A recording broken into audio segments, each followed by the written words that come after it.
Hey, welcome to YOML Show, a year of magical learning. And today we have book 62.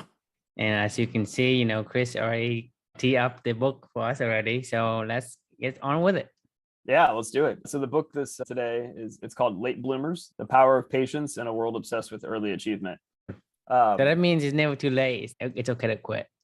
Yeah, exactly. So the reflection title from today is "It's Okay to Quit." This book's all about the power of patience in a world obsessed with early achievement. So it talks a lot about how much pressure is put on kids these days. Most people don't know what they want to do when they're 15 years old and can commit to that for their entire, and nobody does, to be honest with you. It doesn't even like the But you prodigies of the expect it world, to. but you're expected to, right? Like that's the expectation. Which actually we're kind of already getting into the reflection, but my sentiment around this is, if you had asked me personally when I was younger in high school and early out of college or whatever, to ask me to, or even into my mid to late 20s, if you'd asked me to write down my core values, and you and I have talked about this before, it would have looked something like this: grit, grind, do the things you hate the most first, fall in love with the process, never quit, which still is on my core value list, and discipline equals freedom. Like those would have been. Is that opposite? Discipline What? equal freedom? So what I meant by that in my head when I used to do that was if you stick to like the things that if you do the things you hate the most first, then you can have the freedom to do the stuff that you like. You know what I mean? This is before the year of magical learning gave me some more clarity on what I care about, right? So the reason why I even shared that is, that was no joke. That was how I wanted to live my life, right? Like I was taking input from, books, podcasts, coaching sessions. To me, it sounds harsh, but in a society, it means that you're one of those high achiever guy. Right. Exactly. I was taking that input from what other people were telling me to be. And I was like, this is what society really cares about. So I'm going to do that. This is how I'm going to live my life. I feel so sad for kids these days, you have 4 kids, and I think one of them's like in high school now, right? Sophomore year or something. Yeah.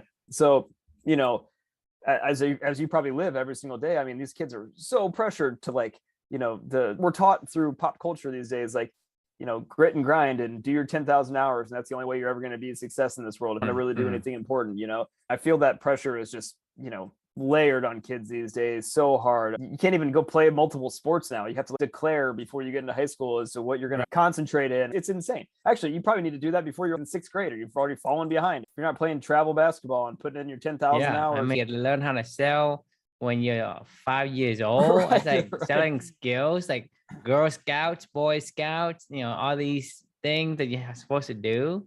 Right. It's not even just what's the point. It's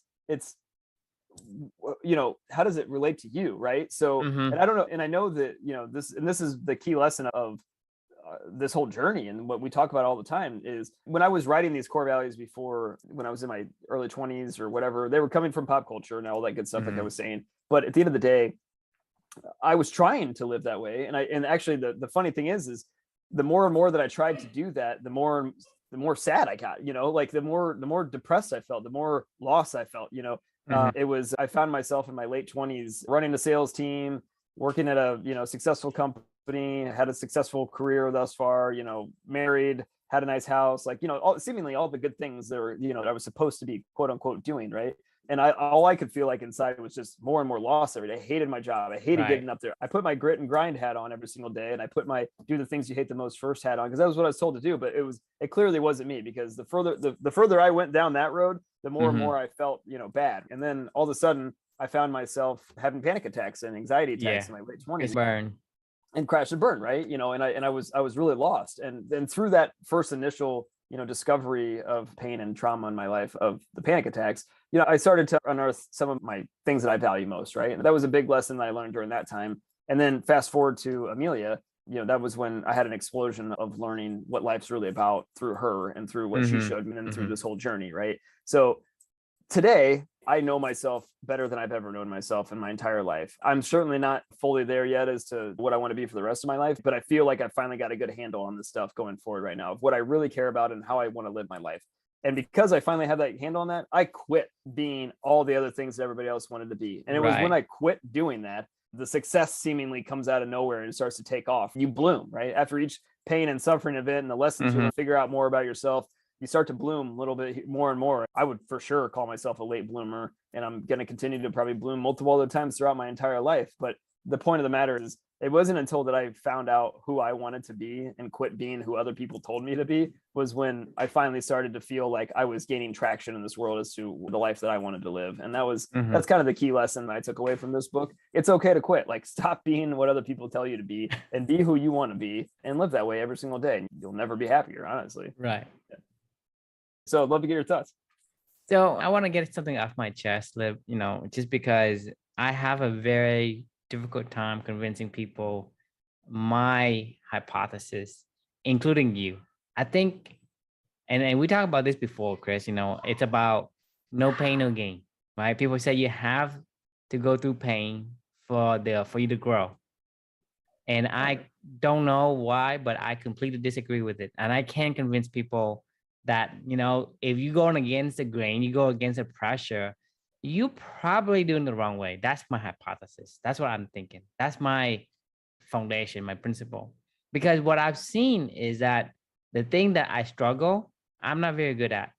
The thing that I'm really good at now, and the thing that I enjoy, for me, it is the easiest thing. Like for example, for me to program, right?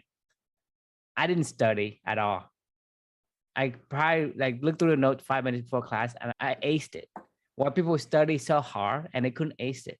For me, programming, it's easy, but I'm really good at it. Right. So for me, anything that I become really good and I really enjoy it, it becomes easy. It's like a sliding down the water slide. It's not a going uphill. And I could not convince anyone, including you, I debate with you many times, that you have to go through some kind of pain to grow. And I think that could be one of the way, but it's not the only way. Well, it's pain to grow. This is what I would argue. I don't disagree with I know what you're saying. It's not pain to grow. It's pain to learn a lesson. And then from that lesson, it's the same thing. That's what I'm saying. It's you and I, like I say, I could not ever convince anyone in that regard. I'm just saying, like, there are multiple ways to do things. If you have to go against the grain and you're feeling the pain and pressure, what I'm saying is stop, look for other ways. If there's an easier way, there's a better way. You just haven't found it. So why are you butting head against these wall and trying to go through the wall versus going around the wall? And I don't disagree. I mean, that's my mentality. So people keep taking no pain, no gain attitude and concept and then do that. And including you're doing that right to yourself right now, which is like, hey, I need to experience the pain for me to figure it out. Look, I want to get I want to get poisoned before I want to feel it. I want to feel the pain. I don't want to feel pain. Yeah. Exactly. But what I'm saying is people take that concept and use it the wrong way. The pain is okay, but there's, you don't have to go pain, because I'm saying is people think that's the only way to do it. No, I don't think that's the only way to do it. If you want to lose weight, you have to starve yourself. I'm not saying that's the only way to do it. I'm just saying that's what people take as the default path. Say, look, if I need to gain something, I need to sacrifice something. It's always give and take for whatever reason. And I don't think that's always the case. But, that's off my chest, because I say the reason why I said that it's okay to quit, because along with your title is when you go against the grain, it may be not the virtue that you want, the virtues that was yours, was someone else's virtue. So I think when you try something and it feels so difficult, so challenging, maybe there's a different way. So try a different way. Don't butt head against that thing just because you think that's the only way. I'm saying, hey, it's okay to quit because you may be better at something else. Absolutely. So that's the reason why I want to bring out that particular thing off my chest. I still think that you always, like, whatever you do that is, in your fulfillment realm or joyfulness or whatever the case may be, it's always easy. It's super easy. I don't think there's any grain to it. It seems hard to other people, but it's easy to you, because you and I do this podcast or whatever, but it's a blink of an eye, and we are on episode 62, right? But if you tell people, hey, you got to do 62 of these episodes, well, that's a monumental task. They couldn't do it if they suffer. But for us, like, it's a breeze. We just get on here, just look at the book, and we read it, and we speak our opinions, and there's nothing to it. Right. So to me, things that you enjoy is always easy. So I Oh think yeah, I mean start that's looking. that's the whole point of late blooming, right? How can you know this stuff when you're 15 years old? You can't know that, but that's where the pain comes. Right. To be fair, you wouldn't know what you're talking about right now. That's why you don't know, because when you're born, everybody is telling you things already until Right. you are able to think for yourself, which by the time you've been indoctrinated with this, bunch of dogma or whatever. And if you are a very, very high achiever, you're going to be the worst off. If you are the most like studious, you can be the worst. Because I'll give you one example. Okay. For me, take me for example. I'm a Vietnamese, right? I came from Vietnam. I came to the United States when I was 10 years old. Okay. So in Vietnam, I was the worst student. I was a troublemaker. I did not learn a single thing in Vietnam. And it is fortunate. It is luck. I'm so lucky that I didn't learn anything. Because if I did, I would tell you, Chris, communist is great. America is bad. And I will stand on that ground for whatever stupid reason, because I was so good at learning the dogma of that country. I will tell you that democracy is ruining the world and communism is number one. That's what I would do, because I did not learn anything. It did not influence me whatsoever. And I've learned the foundations of the philosophies of, the American writers, not anything. Because over there, like, people think that, communism is good and, suppressing people bad and crime is okay, blah, blah, blah. Right? So that means that if I was a good student, I was a studious and I was a high achiever, I would not be here today. I guarantee you. That's a really good point. And I totally agree. When you're a kid, there's only one way out of this, in my personal opinion. You have to have somebody that is incredibly dedicated as a role model. It is always a try, because for me, if I have 4 kids, right, I don't want my kid to be like a highest achiever. I say, don't fail, but take your time, do whatever you need to do. Want. Yeah, right. Like, don't fail the class. Right. I don't need you to have like 100 or RAs or whatever. That's what I did, but that's not what I want for my kid. I want my kid to explore. I don't want my kid to go to a school that is all smart people. I want a kid to have a combination of everything, so they see things and explore things that which is right for them, versus me dictating, hey, you should do this, you should be this kind of profession and this occupations and whatnot. Right. For me, so that you don't have a choice as a kid. Do whatever like it feels right for you. Just don't fail, because when you fail, that means that you don't put enough effort. Because in school, like, it's not hard, right? If you put enough effort, that means that, hey, you do have some kind of character. So don't fail, but I'm not expecting you to get A's. Just don't fail. Right. So that's my philosophy in my house. But, my opinion is different from my wife and my in-laws and my family. Everybody else. I'm the black sheep of the family. I think different. I think cuckoos. Okay. Right. But for me, I don't force my kid to do things like, hey, go to study all the time, go to school, go study, go eat, go study. What's the point? You're not exploring any virtues then, because I'm telling them all these, right? When their generation grows up, it changes. And what I teach them, that doesn't apply. So, they're being left out in whatever thing that they're supposed to do that is for them, that makes them happy. And so for me, I say, well, I got to give them room. Yeah, I agree. I mean, I think that, so it's a catch-22, like the whole entire thing, right? If you give somebody room, they're going to experience pain to learn a lesson, right? I mean, because it's like what you see is all there is, like that's all the thing. I'm not saying do not have pain, but when you touch a stove with your hand, take it out. Don't do it again. Well, I agree, but you have to touch the stove first. I'm gonna put my hand on the stove and I'm gonna do the pain because it's gonna make me stronger, whatever. And I keep saying, look, it doesn't apply across the board that, what doesn't kill you makes you stronger. It doesn't. It doesn't apply across the board. It's only applied to small things, a different number of things. Everything else is a different story. You can't say, okay, I'm going to keep smoking, I'm going to get stronger. Right. You want to do experiment, I'm going to punch it all day long for the next year and see if you get stronger. Right. I totally hear what you're saying.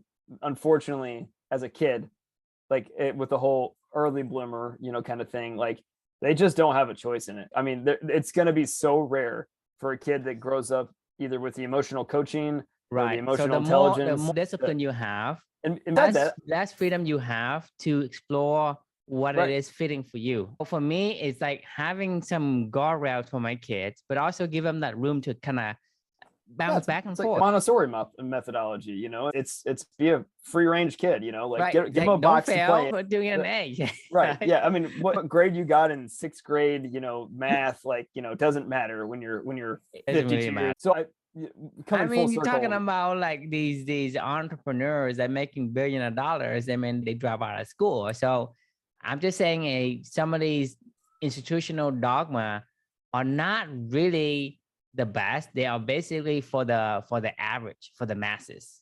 For sure. Right? Somebody's telling you if the you blueprint adhere of what to do. if you hear like really, really good to it, I mean, you're a high achiever in that perspective, in that regard, because they are the one that give you the grades.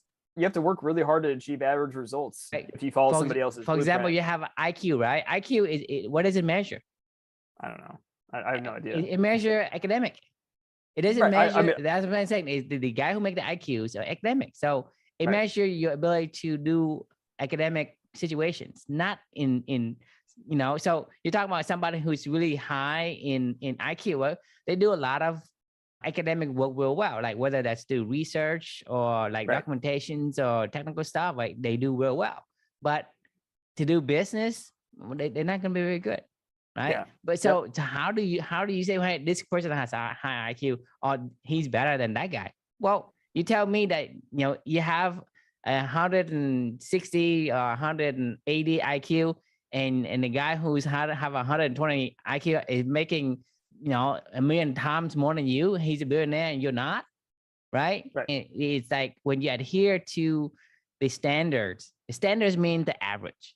You adhere to the average. You got to work really. The better you at achieving the average, you are the closest to the average possible. You're not on the extremities. I think the way I would sum that up is to say, like, you have to work harder than anything to be average. Like, and not only that, the harder that you work at being average with somebody else's path, the more depressed you get too, because you're like, I don't even know why I'm doing this. Like, I'm working so hard to be average, you know. But you talk about people dropping out of school or the late bloomers in life that they just said, you know, they detach from the standard, they detach from the dogma. But going back to what you were talking about earlier of, you know, when you're doing something that really aligns to what you care about, it's effortless, right? Like, it's really, really awful. But to me, it's fun, right? And it's effortless for me. I agree. So like the two paths you have, or I guess you have three paths. The first path would be you do whatever, you just don't adhere to society and you don't know who you are. So you're totally lost. For achieving the standard. I'm saying that's the third model. That would be the second one. The third model would be like, you don't adhere to any standard and you don't know who you are. So therefore now you're just like a totally lost soul at that point in time. You have no value in society because you didn't even do what they said. And then you also don't even know who you are. That's like a wasted opportunity in life. Okay. The other one would be you try super hard to adhere to what everybody tells you to do and you become mediocre, right? The third option would be you effortlessly try to be yourself and therefore you achieve greater results than anybody else, you know, kind of thing, because like, you know, that, but you can't get to there. This is where the late blooming comes into play. You can. I don't think the first one is a waste of time anyway, because as long as you don't adhere to the standards, you're gonna eventually ask yourself the questions: is what am I doing? What's it, you know? Maybe some people don't. Some people just stop caring and stop doing anything. I'm just saying, like, that if you never get past that, then yes. Well, actually, to your point, everybody has to start. That gets to the end result over here on the third option. Had to start there, going, look, I'm not going to do what they want to do, and I don't really know what I want to do yet, but I'm going to go find out, right? You know, that's when it starts to change, right? Now, so at any point in time, that person that's now further on down the spectrum of doing everything that they want to do and that aligns with them and no longer seemingly working really hard to achieve the results they want to achieve, they started off down there as well, but they just had to make that decision, that one step that said, you know, I'm going to go figure out who I am, you know, like that's where it all starts. Right. Now that I know, because I've done it before, that means that I was a high achiever at one point. So in Vietnam, I was the worst achiever. I just do whatever I want. I get into fight, get into trouble all the time. I didn't learn anything. Good for me. Came to America, I was a high achiever. But from 6th grade into 12th grade, I have perfect attendance. I have all A's. I was really good at what I do, right? I adhered directly to it. And then in college, I have a rebellion phase. So for me, it's like one of those kind of like switching that allows me to kind of say, well, I see this one, I see the other one.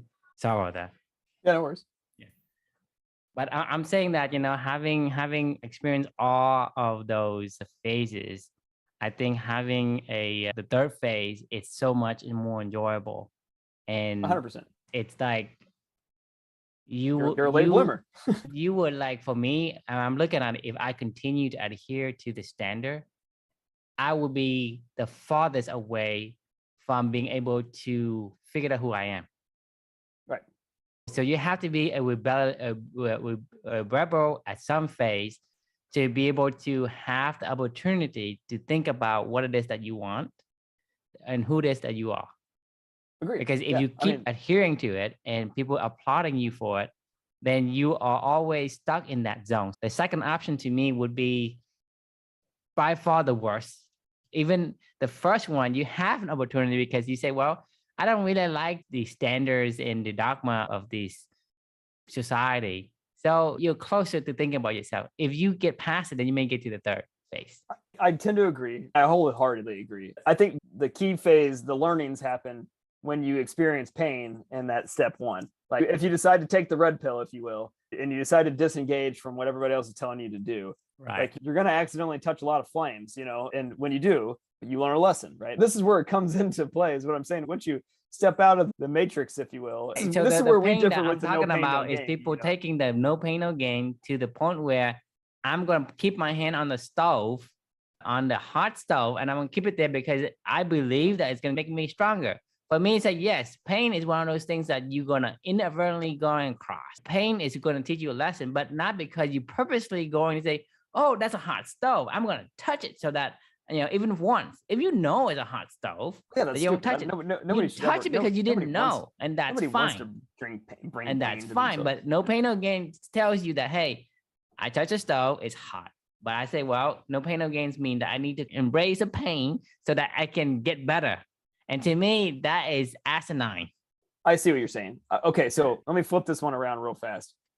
If it's not aligned to what you say you want to do, then keep you're going. You're going to come across pain, but it's by accident, not because you wanted to, not because you say, hey, I'm going to subject myself. And that's what people do. And that means it's the same thing as putting your hand on the stove and keeping it there. Yeah, you're running your head into a brick wall. If you found a job that you hate, go find another job. Right. Yeah, no, I mean, right? you're right. And so people are in the job they hate and they argue with me about no pain, no gain. It's like, fine, are you gaining anything? No, I mean, right? But they keep arguing about this. You're gaining. So like, you are basically, you know, doing exactly what I said you were doing. Hey, you are putting your hand on the stove and you're keeping it there because you think it's going to make you better. Right. You hate your job. Right? You hate your job and then you hate your life and you hate everything around you. You're always miserable. You're always hangry, right? And because that is the start. And if you say you have a better job, you have a job that you don't hate the traffic, you don't hate the people around you, right? Because if you don't hate the job, the people around you be nice.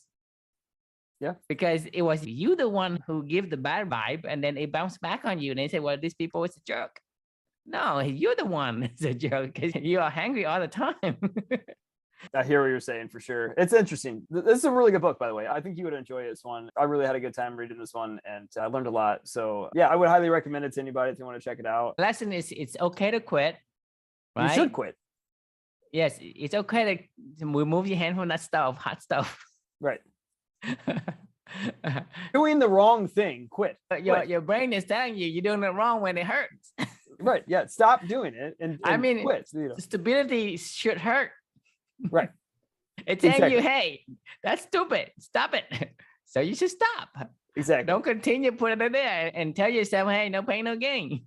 Exactly. So the moral of the story is it's okay to quit. So question we could leave for everybody is what actions should you quit in your own life that isn't reflecting your values or bringing you happiness today? So something to think about. I know that could be, it seems like an easy question to answer on the surface, but spend some time and unpack that because you might discover there's some things that you're doing every single day that you really hate and that doesn't fit into your life. I know that I still have a lot that I'm still trying to work and weed out of my life. First, identify what you hate and don't love the hate, right? What you love, and then identify what you hate out of it. Right. Because that's the thing is people continue to do the things that they don't want to do, but they don't think about quitting. Well, because they don't know what they want to do. Like, that's the problem. Yes, you put your hand on a hot stove. Well, if it's hurting, then remove it. But that's the thing is they don't like, it's what you see is all there is at that point in time. If you don't know who you are, and you don't know what's important to you at that stage, where are you going to go? Like, I mean, you're like, well, I this is all that I know. Like, it's like being a lion trapped in a cage. Like, eventually at a certain point in time, you're like, this is what I am. I mean, how do you go discover you're a lion when you're a lion been stuck in a cage your entire life? That's what I'm saying. Like, you need help, you need mentorship, you need coaching, you need other people you need journeys like this, you know what I mean, to be able to go discover that stuff. So that's why this stuff is so important. And what you'll learn is it's okay to quit. You should quit. If it hurts, quit. Exactly. So let us know if you decided to quit something, and we'd be happy to learn about it and hear about it. Ping us if you decided to do something. We'd love to hear. Beyond that, though, any final thoughts?